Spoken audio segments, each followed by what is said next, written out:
പരിവർത്തനം ഞങ്ങളുടെ ജീവിതത്തിൽ ഉണ്ടാകാൻ പോകുന്നതിനായിട്ട് സ്തോത്രം. Thank you lord Jesus. Thank you lord. യേശു കർത്താവിന്റെ നാമത്തിൽ തന്നെ ആമേൻ.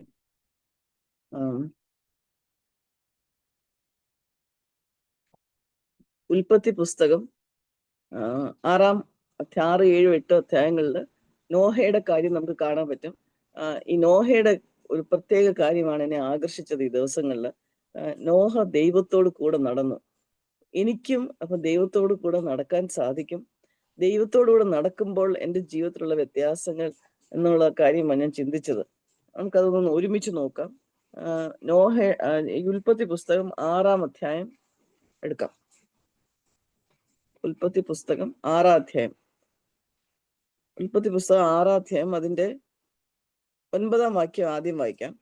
നോഹയുടെ വംശ പാരമ്പര്യം എന്തെന്നാൽ നോഹ നീതിമാനും തന്റെ തലമുറയിൽ നിഷ്കളങ്കനുമായിരുന്നു. നോഹ ദൈവത്തോട് കൂടെ നടന്നു.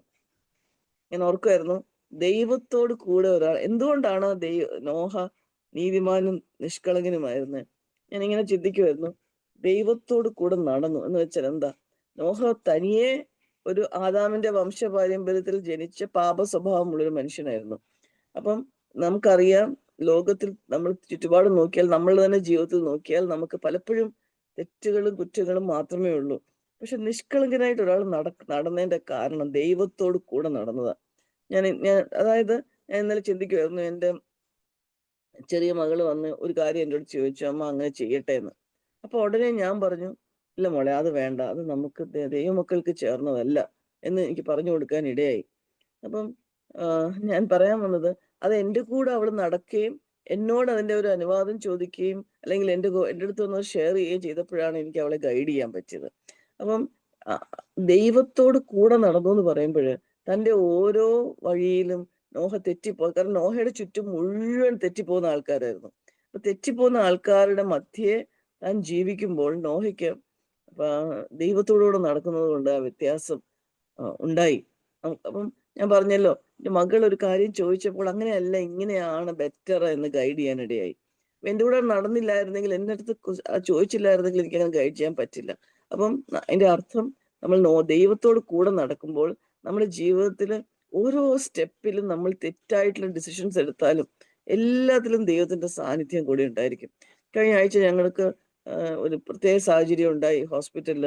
ആ സമയത്തെല്ലാം ഞങ്ങൾക്ക് ഒരു കാര്യം ഉറപ്പായിരുന്നു, ഞങ്ങൾ ദൈവത്തോട് കൂടെ നടക്കുമായിരുന്നു. ദൈവത്തോടു കൂടെ നടന്നപ്പോൾ ദൈവത്തിന്റെ പ്രൊട്ടക്ഷൻ ഞങ്ങളുടെ കൂടെ ഉണ്ട്. ഞങ്ങൾക്ക് ഏത് ഡിസിഷൻ എടുക്കേണ്ടതെന്ന് അറിയാത്ത സമയത്ത് ദൈവത്തിന്റെ ഗൈഡൻസ് ഞങ്ങളുടെ കൂടെ ഉണ്ടായിരുന്നു. അപ്പൊ ഇതാണ് ദൈവത്തോടു കൂടെ നടക്കുന്നതിന്റെ ഒരു ഗുണം. നമ്മൾ സ്വന്തമായിട്ട് പെർഫെക്റ്റ് അല്ല, നമ്മൾ സ്വന്തമായിട്ട് നിഷ്കളങ്കരല്ല, പക്ഷെ ദൈവത്തിന്റെ സാന്നിധ്യം നമ്മളെ നയിക്കും. അതിനകത്തെല്ലാം നമ്മൾ ദൈവത്തിന്റെ ആഗ്രഹം നിവർത്തിക്കാനും അങ്ങനെ ഒരു ആഗ്രഹം, ദൈവത്തോടുകൂടെ നടക്കുന്നത് ഒരു ചോയ്സാ, ഒരു തീരുമാനമാണ് നമ്മുടെ ജീവിതത്തിൽ. അപ്പൊ എന്ത് പറ്റി? 8-ാമത്തെ വാക്യം, എന്നാൽ നോഹയ്ക്ക് യഹോവയുടെ കൃപ ലഭിച്ചു. ദൈവത്തിന്റെ കൃപ, നമ്മൾ ദൈവത്തിനോട് നടക്കുമ്പോൾ we will get the favor of God. Noah found favor in the eyes of the Lord. അപ്പം ദൈവത്തിന്റെ കൃപ നമുക്ക് ലഭിക്കണമെങ്കിൽ നമ്മൾ ദൈവത്തോടു കൂടെ നടന്നാൽ മതി. എല്ലാ കാര്യങ്ങളും എങ്ങനെയാ ദൈവത്തിനോട് നടക്കുക എന്ന് പറഞ്ഞാൽ, ദൈവം എല്ലാ കാര്യങ്ങളും എങ്ങനെയാ ചെയ്യേണ്ടതെന്ന് വചനത്തിൽ പറഞ്ഞിട്ടുണ്ട്. നമ്മൾ എങ്ങനെയായിരിക്കണം, നമ്മളൊരു സ്ത്രീ ആണെങ്കിൽ, കല്യാണം കഴിഞ്ഞ സ്ത്രീ ആണെങ്കിൽ എങ്ങനെ ഭർത്താവിൻ്റെ കൂടെ ജീവിക്കണം, മക്കളുണ്ടെങ്കിൽ എങ്ങനെ മക്കളെ വളർത്തണം, അല്ലെങ്കിൽ എങ്ങനെ ഈ ലോകത്തിൽ പെരുമാറണം. ഒത്തിരി ഞാൻ എപ്പോഴും ഓർക്കും ഒരു വാക്യം, as far as possible live in peace with all men. നിങ്ങൾ കഴിയുന്നിടത്തോളം എല്ലാവരോടും സമാധാനമായിരിക്കുക, ദൈവത്തിന്റെ ഒരു കമാൻഡ്. അപ്പൊ നമുക്ക് എങ്ങനെ മറ്റുള്ളവരുമായിട്ട് നമ്മൾ ഇടപെടണം. നമുക്ക് ഡിഫിക്കൽട്ട് ആയിട്ടുള്ള സീനിയേഴ്സ് ഉണ്ട്. നമ്മളൊരു ജോലി സ്ഥലത്ത് അല്ലെങ്കിൽ ഒരു പഠിക്കുന്ന സ്ഥലത്ത് ടീച്ചേഴ്സ് മോശമാണെങ്കിൽ, ബൈബിളിൽ എഴുതിയിരിക്കുന്നത്, വചനത്തിൽ എഴുതിയിരിക്കുന്നത്, അൺറീസണബിൾ ആയിട്ടുള്ളവർക്കും കീഴടങ്ങാനാണ് പറഞ്ഞിരിക്കുന്നത്. ചിലടത്ത് ഒരു ഭാഗത്ത് എഴുതിയിട്ടുണ്ട്, ഭർത്താക്കന്മാർ വചനം അനുസരിക്കാത്ത പക്ഷം ഭാര്യമാരുടെ നിർമ്മലമായ നടപ്പ് കണ്ട്, സ്നേഹത്തോടുകൂടി നടപ്പ് കണ്ട്, ബഹുമാനമുള്ള നടപ്പ് കണ്ട് ചേർന്ന് വരുവാൻ ഇടയാകും. അപ്പൊ ഇതൊക്കെ ഓരോ സിറ്റുവേഷനിലും എങ്ങനെ നമ്മൾ ബിഹേവ് ചെയ്യണമെന്ന് വചനത്തിൽ എഴുതിയിട്ടുണ്ട്. അപ്പൊ ആ വചനം അനുസരിച്ച് നടക്കുന്നതാണ് ദൈവത്തോടുകൂടെ നടക്കുക എന്ന് പറയുന്നത്. തിമോത്തിയോസിനോട് പൗലോസ് പറയുന്നു, ഫ്ലീ ഫ്രം യൂത്ത്ഫുൾ ലസ്. അതായത് യൗവന മോഹങ്ങളെ വിട്ട് ഓടുക. അതായത് യൗവന മോഹങ്ങൾ തീർച്ചയായിട്ടും വരും. ഓടാനാ പറഞ്ഞിരിക്കുന്നത്. അപ്പം അങ്ങനെ ഓരോ കാര്യത്തിലും കർത്താവ് അത് മുഴുവൻ വചനത്തിലുള്ള കമാൻഡ്മെന്റ്സ് മുഴുവൻ പറയാനുള്ള സമയമല്ലല്ലോ ഇപ്പോഴും. സ്ത്രീകളോട് പറഞ്ഞിരിക്കുന്ന ഭർത്താക്കന്മാർ കീഴടങ്ങി ജീവിക്കാൻ, ഭർത്താക്കന്മാരോട് പറഞ്ഞിരിക്കുന്ന സ്ത്രീകളെ ബഹുമാനിക്കാൻ. ഇതെല്ലാം ഈ വചനം എല്ലാം അനുസരിക്കുന്നതാണ് ദൈവത്തോടു കൂടെ നടക്കുമ്പോൾ നമുക്ക് മനസ്സിലാവും. കാരണം നമ്മൾ തെറ്റി പോകുമ്പോൾ ദൈവം ഉടനെ കറക്റ്റ് ചെയ്യും നമ്മളെ. പക്ഷെ ദൈവത്തോടുകൂടെ നടക്കാനായിട്ട് നമ്മളൊരു ചോയ്സ് വേണം. എനിക്ക് ഏറ്റവും അതിനകത്ത് ആകർഷണീയമായിട്ട് തോന്നിയത് ഈ ദൈവത്തോടു കൂടെ നടന്നപ്പോൾ ഈ നോഹയ്ക്ക് മക്കളെ വളർത്താൻ ഒരു പാടുമില്ലായിരുന്നു. അതാണ് എന്നെ കാരണം നമുക്കെല്ലാം പലപ്പോഴും നമ്മൾ സ്ട്രഗിൾ ചെയ്യുന്ന കാര്യം മക്കളെ വളർത്തുന്നതാണല്ലോ. 10-ാം വാക്യത്തില് ഷേം, ഹാം, നോഹ ദൈവത്തോടു കൂടെ നടന്നു. ഷേം, ഹാം, യാഫേത്ത് എന്ന 3 പുത്രന്മാരെ നോഹ ജനിപ്പിച്ചു. തൊട്ടടിയിലുള്ള വാക്യം എന്നാൽ ഭൂമി ദൈവത്തിന് മുമ്പാകെ വഷളായി. അപ്പൊ ഈ 3 പുത്രന്മാരെ ജനിപ്പിച്ചു. അത് കഴിഞ്ഞിട്ട് ദൈവം നോഹയോട് പറയുക 13-ാം വാക്യത്തില് ദൈവം നോഹയോട് കൽപ്പിച്ച എന്തെന്നാൽ സകല ജഡത്തിന്റെ അവസാനം എന്റെ മുമ്പിൽ വന്നിരിക്കുന്നു. ഭൂമി അവരാൽ അതിക്രമം കൊണ്ട് നിറഞ്ഞിരിക്കുന്നു. ഞാൻ അവരെ ഭൂമിയോടുകൂടെ നശിപ്പിക്കും. നീ ഗോഫർ മരം കൊണ്ടൊരു പെട്ടകം ഉണ്ടാക്കുക. പെട്ടകത്തിന് അറകൾ ഉണ്ടാക്കുക. പെട്ടകത്തിന് അറകൾ ഉണ്ടാക്കി അകത്തും പുറത്തും കീൽ തേക്കണം. അത് ഉണ്ടാക്കേണ്ടത് എങ്ങനെയെന്നാൽ എന്ന് പറഞ്ഞ് കുറെ കാര്യങ്ങൾ പറയുക ദൈവം. ആ സമയത്ത് മഴയുണ്ടായിരുന്നില്ല. മഴ എന്താണെന്ന് നോഹയ്ക്ക് അറിയത്തില്ല. അങ്ങനെ ഇല്ലാത്തൊരു സമയത്ത് നോഹയോട് കർത്താവ് ഈ കാര്യങ്ങൾ പറഞ്ഞു. ഞാൻ ഓർക്കുമായിരുന്നു, പലപ്പോഴും നമ്മുടെ ജീവിതത്തിൽ പല കാര്യങ്ങൾ നമ്മൾ വിശ്വാസത്താൽ ചെയ്യേണ്ടി വരും. വിശ്വാസം, ആ വിശ്വാസമാണ് എത്ര നാളെടുത്തു നോഹ ഈ പെട്ടകം പണിയാനായിട്ട്, എത്ര വർഷങ്ങൾ എടുത്തു. പക്ഷെ നോഹ അത് ചെയ്തുകൊണ്ടേയിരുന്നു. കുറച്ചു നാൾ കഴിഞ്ഞിട്ട് എന്താ നോക്ക ദൈവമേ, ഒരു മഴയുടെ ഒരു അറ്റമെങ്കിലും എനിക്ക് കാണിച്ചാ എന്നാലും ഞാൻ വിശ്വസിക്കാമെന്ന് നോഹ പറഞ്ഞില്ല. ഏറ്റവും എനിക്ക് അനുഗ്രഹമായിട്ട് തോന്നുന്നത് നോഹയുടെ മക്കള് നോഹയെ അനുസരിച്ചതാ. നോഹയുടെ മക്കൾ ചെറുപ്പക്കാരാ. വേണമെങ്കിൽ നോഹയുടെ മക്കൾ പറയായിരുന്നു, ഡാഡി എന്തുവാ ഈ പറയുന്നത്, ഇതൊന്നും നടക്കുന്ന കാര്യമല്ല.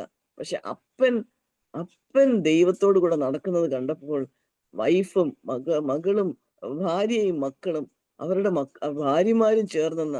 അപ്പൊ എത്ര എക്സംപ്ലറി ആയിട്ടുള്ള ലൈഫായിരിക്കും നോഹ ചെയ്ത്. വിശ്വാസത്താൽ മാത്രമേ നോഹയ്ക്ക് ഇത് ചെയ്യാൻ പറ്റുള്ളൂ. എനിക്കത് വളരെ വളരെ അതിശയമായിട്ട് തോന്നി. ഇങ്ങനെ ഒരു മനുഷ്യന്, അതായത് വലിയൊരു പ്രോജക്റ്റാ കൊടുത്തത്. 3 നിലയുള്ള ഒരു ഒരു ഒരു പെട്ടകം ഉണ്ടാക്കുക. അതിന്റെ ലെങ്ത് പറഞ്ഞിരിക്കുന്നത് 30 നിലയുള്ള ഒരു കെട്ടിടത്തിന്റെ അത്രയാണ് ലെങ്ത്. ഇത്രയും വലിയ കാര്യത്തിനകത്ത് അറകൾ ഉണ്ടാക്കണം. അതിൽ കീല് അകത്തും പുറത്തും തേക്കണം. അത് കഴിഞ്ഞിട്ട് നമ്മൾ താഴോട്ട് വായിച്ചു കഴിഞ്ഞാൽ ഈ മൃഗങ്ങളെ കയറ്റുന്ന കാര്യമാണ് എനിക്ക് ഏറ്റവും അതിശയമായിട്ടുള്ളത്. നമുക്കതൊന്ന് വായിക്കാം. 17 തൊട്ട് ആകാശത്തിന് കീഴിൽ നിന്ന് ജീവശ്വാസമുള്ള സർവ്വ ജഡത്തെയും നശിപ്പിപ്പാൻ ഞാൻ ഭൂമിയിൽ ഒരു ജലപ്രളയം വരുത്തും. ഭൂമിയിലുള്ളതൊക്കെയും നശിച്ചുപോകും. നിന്നോടോ ഞാനൊരു നിയമം ചെയ്യും. നീ നിന്റെ പുത്രന്മാരും പുത്രന്മാരുടെ ഭാര്യമാരും പെട്ടകത്തിൽ കടക്കണം. സകല ജീവികളിൽ നിന്നും സർവ്വ ജഡത്തിൽ നിന്നും തന്നെ ഈരണ്ടിനെ നിന്നോടുകൂടെ ജീവരക്ഷയ്ക്കായിട്ട് പെട്ടകത്തിൽ കയറ്റണം. ഞാൻ ഓർക്കും, ഇതൊക്കെ പറഞ്ഞു കേട്ടപ്പോഴും നോഹയ്ക്ക് സാധാരണഗതിയിൽ വിചാരിക്കും, ഇതൊക്കെ എങ്ങനെയാ കർത്താവെ സാധിക്കുന്നതെന്ന്. അവ ആണും പെണ്ണുമായിരിക്കണം. അതത് തരം പക്ഷികളിൽ നിന്നും അതത് തരം മൃഗങ്ങളിൽ നിന്നും ഭൂമിയിലെ അതത് തരം ഇഴജാതികളിൽ നിന്നൊക്കെയും ഈരണ്ട് ജീവരക്ഷയ്ക്കായിട്ട് നിന്റെ അടുക്കൽ വരയണം. നീയോ സകല ഭക്ഷണ സാധനങ്ങളിൽ നിന്നും വേണ്ടുന്നത് എടുത്ത് സംഗ്രഹിച്ചു കൊള്ളണം. നിനക്കും അവയ്ക്കും ആഹാരമായിരിക്കണം. ഇത്രയും കാര്യങ്ങൾ എങ്ങനെ ചെയ്യാൻ സാധിക്കും? നമ്മുടെ ജീവിതത്തിൽ നമ്മൾ ചിന്തിക്കും, നമുക്ക് ഇത്ര വലിയൊരു ഡിഫിക്കൽട്ട് പ്രോജക്റ്റ് ആണല്ലോ ദൈവം തന്നിരിക്കുന്നത്, എങ്ങനെ എനിക്ക് ചെയ്യാൻ സാധിക്കുമെന്ന്. അല്ല, ദൈവം അത് ചെയ്യാൻ പറഞ്ഞെങ്കിൽ അതെല്ലാം ദൈവം അത് നടത്തിത്തരും.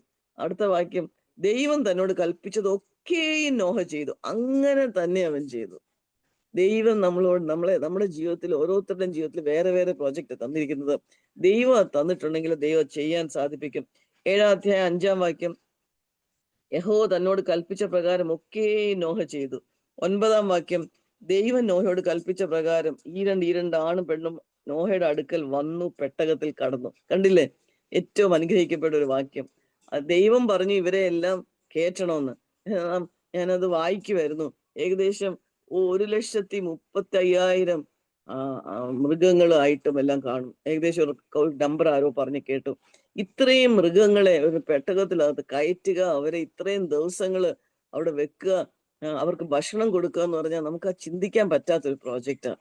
പക്ഷെ വിശ്വാസത്താൽ എത്ര എത്ര എത്ര ദിവസം പിന്നെയും പിന്നെയും പിന്നെയും അത് ചെയ്തുകൊണ്ടിരിക്കുന്ന സമയത്തൊക്കെ കളിയാക്ക് കേട്ട് കാണും, എന്തെല്ലാം നാണം കെടുത്തി കാണും, മനുഷ്യര് തീർച്ചയായിട്ടും അവഹേളിച്ച് കാണും. പക്ഷെ നോഹ വിശ്വാസത്തിൽ മുമ്പോട്ട് പോയി. എനിക്ക് ആക്ച്വലി നമുക്ക് നല്ലതായിട്ട് അറിയാവുന്ന ഒരു സ്റ്റോറിയാണ്. എന്നാലും എനിക്ക് ഏറ്റവും ഇതിനകത്ത് എന്നെ ശക്തീകരിച്ചത് നോഹയുടെ ജീവിതം നോഹയുടെ കുടുംബത്തെ ഇൻഫ്ലുവൻസ് ചെയ്തു.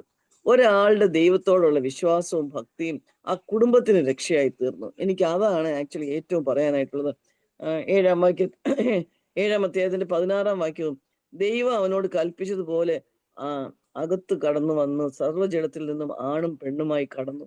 ഇങ്ങനെയാ ദൈവം അത് ചെയ്തപ്പം ഒരിക്കലും നോഹയ്ക്ക് ഒരാണിനെയും ഒരു പെണ്ണിനെയും കൊണ്ടുവന്ന് അകത്ത് കയറ്റാൻ പറ്റത്തില്ല. പക്ഷെ നോഹ അത് വിശ്വസിച്ചു അത് സാധിക്കുമെന്ന്.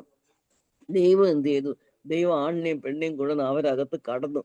അത് ദൈവത്തിനെ അനുസരിക്കാനായിട്ട് നമ്മൾ തീരുമാനിച്ചാൽ, ദൈവ വഴികളിൽ നമ്മൾ നടക്കാൻ തീരുമാനിച്ചാൽ, കർത്താവ് ബാക്കി കാര്യങ്ങൾ ചെയ്തോളും. നമ്മൾ ഒന്നും വിഷമിക്കേണ്ട ആവശ്യമില്ല. നമ്മൾ ഏറ്റവും ഡിഫിക്കൽട്ടായിട്ട് കാണുന്ന കാര്യം, ദൈവം അവരെ കടത്തും. നമ്മുടെ മക്കൾ ഏതെങ്കിലും വഴിയിൽ തെറ്റിപ്പോയെന്ന് നമുക്ക് തോന്നിയാൽ, നമ്മൾ ദൈവത്തിന്റെ വാഗ്ദത്തങ്ങൾ വിശ്വസിച്ച് മുമ്പോട്ട് പോകുമ്പോൾ ദൈവം അവരെ നടത്തും. നോഹയുടെ ജീവിതം, നോഹ ദൈവത്തോടു കൂടെ നടന്നാൽ മതി. ഇൻഫാക്ട് അവിടെ ഇത്രയും പോലും എഴുതിയിട്ടില്ല, നോഹയും ഭാര്യയും കൂടെ നടന്നെന്ന് പോലും എഴുതിയിട്ടില്ല. നോഹ എഴുതിയിരിക്കുന്ന നോഹ തീർച്ചയായിട്ടും ദൈവം ഒരു കള്ളം പറയത്തില്ലല്ലോ. എനിക്ക് തോന്നുന്നു ചിലപ്പം ഭാര്യയൊക്കെ ചിലപ്പോൾ ഇച്ചിരി എതിർത്ത് കാണും, ഇതെന്തോ നിങ്ങൾ ഈ കാണിക്കുന്നതെന്ന് ചോദിച്ചു കാണും. പക്ഷെ നോഹ ദൈവത്തോട് കൂടെ നടന്നു. നോഹ ദൈവത്തോട് കൂടെ നടന്നപ്പോൾ എന്ത് പറ്റി? കുടുംബത്തിന് നോഹ വലിയൊരു എക്സാമ്പിൾ ആയി തീർന്നു. ആ കുടുംബം നോഹയുടെ കൂടെ പെട്ടകത്തിനകത്ത് കിടന്നു. അതുകൊണ്ട് ആ കുടുംബത്തെ രക്ഷിക്കാനായിട്ട് നമുക്ക് നമ്മുടെ കുടുംബത്തിൽ നമുക്ക് ചിലപ്പം ദൈവത്തെ അനുസരിക്കാത്ത ആരെങ്കിലും ഉണ്ടെങ്കിൽ നമ്മൾ ദൈവത്തോട് നടക്കുക എന്ന് പറഞ്ഞാൽ എന്തുവാ? പ്രിയപ്പെട്ടവരെ, പ്രത്യേകിച്ച് ഒരു കാര്യം ശ്രദ്ധിക്കണം. നമ്മൾ ദൈവത്തോടുകൂടെ നടക്കുക എന്ന് പറഞ്ഞാൽ നമ്മൾ എല്ലാ ദിവസവും ബൈബിള് വായിക്കുമെന്നോ, എല്ലാ ദിവസവും ഞായറാഴ്ചകൾ ആരാധനയ്ക്ക് പോകുന്നോ, എല്ലാ മീറ്റിംഗ്സും പോകുന്നെന്നോ അല്ല അർത്ഥം. നമ്മുടെ ഇപ്പോഴത്തെ കൾച്ചറിൽ ഇപ്പോഴത്തെ നാട്ടിൽ ഇപ്പോഴത്തെ ഇതിൽ കോണ്ടെക്സ്റ്റിൽ പറഞ്ഞു കഴിഞ്ഞാൽ, നമ്മൾ ദൈവത്തോടെ നടക്കുക എന്ന് പറഞ്ഞാൽ നമ്മുടെ വായിൽ നിന്ന് വരുന്ന വാക്കുകള്, നമ്മുടെ ഭാവങ്ങള്, നമ്മുടെ മുഖഭാവങ്ങള്, നമ്മൾ മറ്റുള്ളവരെ എങ്ങനെ ഇടപെടുന്നു എന്നുള്ള, മറ്റുള്ളവർ നമുക്ക് എതിരെ ഇടപെടുമ്പോൾ നമ്മൾ എങ്ങനെ അവരുടെ ദാസന്മാരായിട്ട് ദൈവസ്നേഹത്തിൽ അവരോട് ഇടപെടാൻ പറ്റും. നമുക്ക് എതിരായിട്ട് വരുന്നവർക്കെതിരെ നമ്മൾ തിരിച്ച് കർത്താവിന്റെ ആറ്റിറ്റ്യൂഡോടെ എങ്ങനെ ചെയ്യാൻ പറ്റും? ഇതാണ് ദൈവത്തോടെ നടക്കുക എന്ന് പറഞ്ഞാല്. അല്ലാതെ എല്ലാ ദിവസവും ബൈബിൾ വായിക്കുക എന്നുള്ളതല്ല പ്രിയപ്പെട്ടവരെ. കർത്താവ് പറഞ്ഞത് നമ്മുടെ ജീവിതം സുവിശേഷത്തിന് വേണ്ടി മാത്രം ഒരു ഒരു നിലനിൽപ്പായിട്ട് മാറും. നമ്മളെ കാണുന്നവർ കർത്താവിനെ കാണും. നമ്മൾ സംസാരിക്കുമ്പോൾ, നമ്മൾ ഒരാളോട് ഇടപെടുമ്പോൾ നമുക്ക് ഒറ്റ ആഗ്രഹമേ കാണുള്ളൂ, ഇവരെങ്ങനെയെങ്കിലും കർത്താവിനെ അറിയണം. കാരണം ഞാൻ കർത്താവിനെ അറിഞ്ഞു, എൻ്റെ ജീവിതം ഇത്ര അനുഗ്രഹിക്കപ്പെട്ടതാ. കർത്താവെ എൻ്റെ അടുത്തോട്ട് ആൾക്കാരെ വിടണമേ അങ്ങനെ അറിയിക്കാൻ. ഇതാണ് ദൈവത്തോട് നടക്കുക എന്ന് പറയുമ്പോൾ. ഇങ്ങനെ ഒരു ജീവിതം നടക്കുമ്പോൾ എങ്ങനെ നമ്മള് കൂടുതലും എന്നെ കേൾക്കുന്ന സഹോദരിമാരാണല്ലോ, നമുക്ക് എങ്ങനെ ഭർത്താക്കന്മാരോട് കൂടി ജീവിക്കാൻ പറ്റും? എങ്ങനെ കീഴ്പ്പെട്ട് ജീവിക്കാൻ പറ്റും? അതേസമയം അനുഗ്രഹിക്കപ്പെട്ട ജീവിതം ജീവിക്കാൻ പറ്റും? അതിന്റെ അർത്ഥം നമ്മൾ തെറ്റ് ചെയ്യത്തില്ലെന്നല്ല.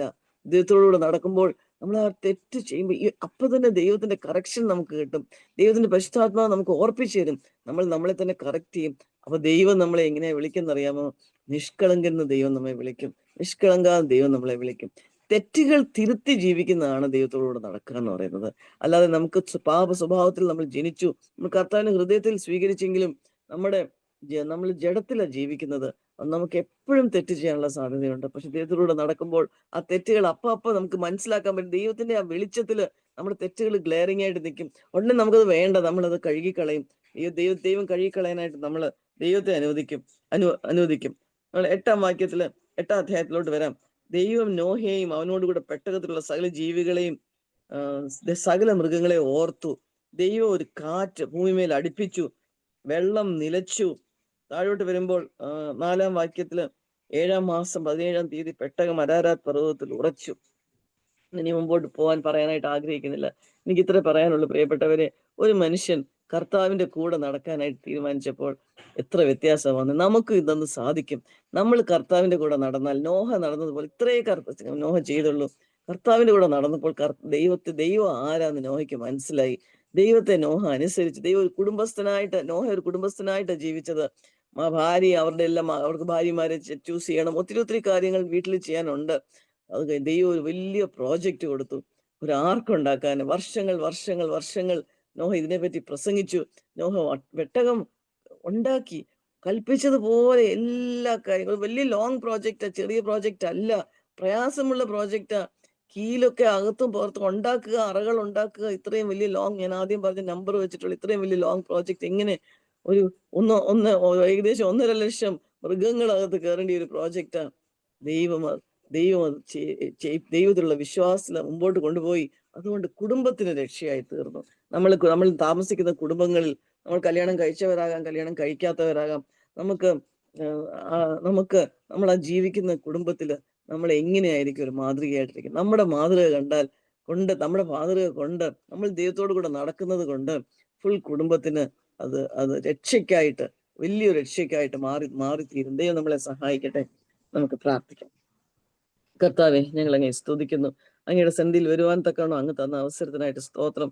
കർത്താവെ, നോഹയുടെ ഈ വലിയ എക്സാമ്പിള് ഞങ്ങളുടെ ജീവിതത്തിലും ഞങ്ങളുടെ കുടുംബത്തിന്റെ രക്ഷയ്ക്കായിട്ട് കർത്താവെ ഇത് മാറുവാൻ തക്കവണ്ണം ഞങ്ങളെ ഇടയാക്കണം. ഞങ്ങൾ പലപ്പോഴും ചിന്തിക്കും ഞങ്ങൾ മാത്രമേ ഉള്ളൂ ദൈവത്തിന്റെ കൂടെ നടക്കുന്നവര് ഞങ്ങളുടെ കുടുംബത്തിൽ നിന്ന്. പക്ഷെ കർത്താവെ, ഞങ്ങൾ മാത്രം നടന്നാൽ മതി. ഞങ്ങൾ ചെറുതായിരിക്കാം, വലുതായിരിക്കാം, കല്യാണം കഴിഞ്ഞവരായിരിക്കാം, കല്യാണം കഴിയാത്തവരായിരിക്കാം. പക്ഷെ കർത്താവെ, ഞങ്ങളുടെ ജീവിതത്തിൽ ഞങ്ങളുടെ ചുറ്റും ഉള്ളവർ വഷളായി ജീവിക്കുമ്പോൾ പോലും കർത്താവെ, ഞങ്ങൾക്ക് അങ്ങയുടെ കൂടെ നടക്കുവാൻ ഒരു കൃപ തരണമേ എന്ന് പ്രാർത്ഥിക്കുന്ന കർത്താവെ. ആ രീതിയിൽ ഞങ്ങൾ നടക്കുമ്പോൾ ഞങ്ങളുടെ കുടുംബത്തിന്റെ രക്ഷയ്ക്കായിട്ട് കർത്താവെ മാറിത്തീരുമല്ലോ. Thank you Lord. ഞങ്ങൾക്ക് ഒരു എക്സാമ്പിൾ ആയിട്ട് ദൈവം വെച്ചിട്ടുണ്ട്. അതിനായിട്ട് ഞങ്ങൾ എങ്ങനെ സ്തുതിക്കുന്നു കർത്താവെ. ഞങ്ങള് പ്രാക്ടിക്കൽ ക്രിസ്ത്യൻ ലിവിങ് എന്താണെന്ന് ഞങ്ങൾക്ക് മനസ്സിലാക്കുവാൻ സഹായിക്കണമേ. നോഹയുടെ ജീവിതം ഞങ്ങൾക്ക് ഒരു എക്സാമ്പിൾ ആയി തീർക്കണമേ കർത്താവെ.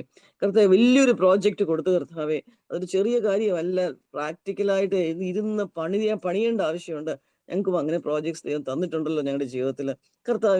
കർത്താവിന്റെ വചന അനുസരണത്തില്, കർത്താവിനെ അനുസരിച്ച്, കർത്താവിനോടുള്ള സ്നേഹത്തിലും കർത്താവിനോടുള്ള ഭക്തിയിലും കർത്താവിനോടുള്ള വിശ്വാസത്തിലും ഞങ്ങളുടെ ജീവിതങ്ങൾ കഴിച്ചു കൂട്ടുവാൻ, അത് ഞങ്ങളുടെ കുടുംബത്തിന് രക്ഷയായി തീരുവാൻ ഞങ്ങളെ സഹായിക്കും. ഞങ്ങൾക്ക് വലിയ എൻകറേജ്മെന്റ് അത് കർത്താവെ. വഷളായി പോകുന്നില്ല, അത് മുഴുവൻ വഷളായിരുന്നു എന്നാണ് ഞങ്ങൾ പറയും. ഞങ്ങളുടെ ഇന്നത്തെ ജീവിതത്തിൽ വഷളത്വം നിറഞ്ഞാണെന്ന് ചുറ്റുപാടും. പക്ഷെ ആ നോഹയുടെ ജീവിതത്തിൽ കർത്താവെ, ആ കുടുംബം മാത്രമേ അങ്ങനെ ജീവിച്ചുള്ളൂ. എന്നിട്ട് നോഹയ്ക്ക് കർത്താവെ ആ കുടുംബത്തിന്റെ രക്ഷയ്ക്കായി കാരണമാകാൻ സാധിച്ചല്ലോ കർത്താവെ. അതുപോലെ ഞങ്ങളും ആകുവാൻ കർത്താവെ ഞങ്ങളെ സഹായിക്കാൻ പോകുന്നതിനായിട്ട് അങ്ങനെ സ്തുതിക്കുന്നു യേശു കർത്താവിന്റെ നാമത്തിൽ. ആമേൻ. സ്തോത്രം. Praise the Lord.